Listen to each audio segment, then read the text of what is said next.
Ang kwento kung paano nagsimula bilang pagkain na tinitinda sa mga gasolinahan ang ngayon ay sikat na sa buong mundo.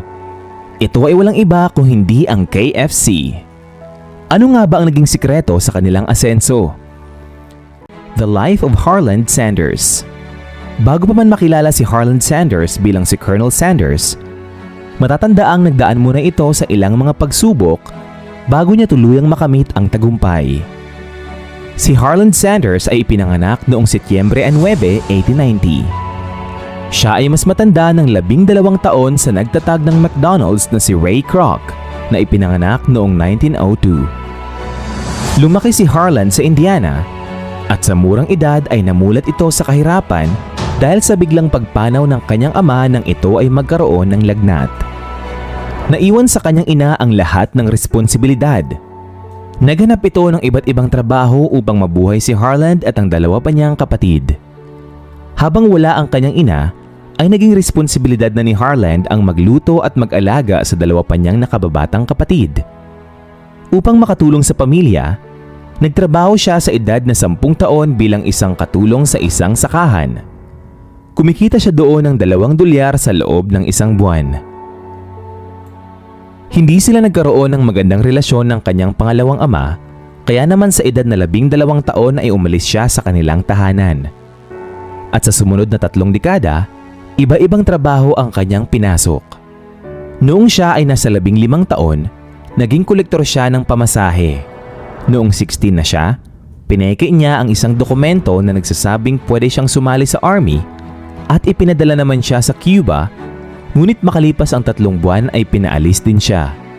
Ngunit, lingid sa kanyang kaalaman na ang wansag na Army Colonel ay magagamit din niya kinalaunan. Pagkatapos niyang manirahan sa Cuba ay lumipat naman siya sa Alabama kung saan siya ay nagkaroon ng iba't ibang trabaho katulad ng railroad worker, insurance salesman, steamboat operator, at Secretary of Commerce sa Columbus, Indiana. Naging operator din siya sa isang gas station sa loob ng 6 na taon na siyang pinakamatagal niyang trabaho. The only way is up. Sa edad na 40, noong 1930 ay nanatili pa ring mahirap si Harland. Noong lumipat siya sa Corbin, Kentucky, mayroong bukas na gasolinahan na pumayag patirahin siya at ang kanyang pamilya. Habang nakatira sila rito, itinuturing na pagmamay-ari ni Harland ang gasolinahan kapalit ng pagbibigay ng porsyento ng kita nito sa Shell. Tuwing linggo ng gabi ay pinagluluto niya ang kanyang pamilya ng masasarap na pagkain katulad ng ham, steak, at fried chicken. Isang gabi ay dumalas ang pagtatanong ng mga tao ng makakain sa gasolinahan at dito nakuha ni Harland ang ideya na magtayo ng kainan upang magkaroon ng extra income. Ipinakilala niya ang produkto niya na Sunday dinner 7 days a week at pumatok ito sa mga tao, lalo na ang kanyang lutong fried chicken. Noong simula, kumakain ang mga tao sa kanilang hapagkainan at nagbebenta siya ng tinatawag na complete meals to busy travelers. Hindi nagtagal ay tinangkilik ng mga tao ang kanyang mga luto at dinadayo nila ito upang matikman ang masarap na ham, steak, biscuit at fried chicken. Binili niya ang dating motel sa tapat ng kanilang pwesto at ginawa niya itong 142-seater na kainan. Nagsimula na rin siyang baguhin ang recipe ng kanyang fried chicken at dito ay nadiskubre niya ang ngayoy sikat na 11 herbs and spices. The business was taking off. Lumago ang kanyang negosyo at marami na rin ang kumakain dito, kaya naisip niya na dapat pabilisin ang proseso ng paggawa nito upang mas marami ang mabigyan. Sa hindi inaasahang pagkakataon ay nakakita siya ng isang pressure cooker upang mapabilis ang pagluluto. Hindi natagalan ay tinangkilik at minamahal ng mga tao ang kanyang negosyo. Noong 1935, ang gobernador ng Kentucky na si Roby Laffoon ay ginawaran si Harland ng titulo na colonel dahil sa ambag nito sa industriya ng pagkain sa lugar. Kinalaunan ay tinawag na siya ang Colonel Sanders. Problems ahead. Sa kabila ng tagumpay ay hindi pa rin siya nilubayan ng mga problema. Nagsimula ito noong 1939 kung saan ay nasunog ang kainan. Ngunit hindi pinanghinaan ng loob si Harland. Pagkatapos ng masaklap na nangyari, ay muli niyang ipinagawa ang kainan at nilagyan pa niya ito ng isang motel Tinawag niya itong Sanders Court and Cafe. Muling naging mabenta ang kanyang manok lalo sa mga taong dadaan sa US 25, ang sikat na ruta ng mga biyahero. Minahal at nirespeto ng mga tao si Harland, kaya naman noong nawala sa kanya ang titulo na Colonel Certificate, agad na tumugon ang noong gobernador na si Lawrence Witherbay at ibinalik sa kanya ang parangal noong 1950. Patuloy na umaayon sa kanya ang tagumpay hanggang sa nagkaroon ng anunsyo tungkol sa bagong interstate. Naiba ang ruta ng mga sasakyan at hindi na nito madalas nadadaanan ang kainan ni Colonel Sanders at naging dahilan na naman ito ng kanilang pagbagsak. Wala sa bokabularyo ni Colonel Sanders ang pagsuko at iniisip niya na ibenta ang kanyang mga lutuin sa iba't ibang lugar ng sabay-sabay.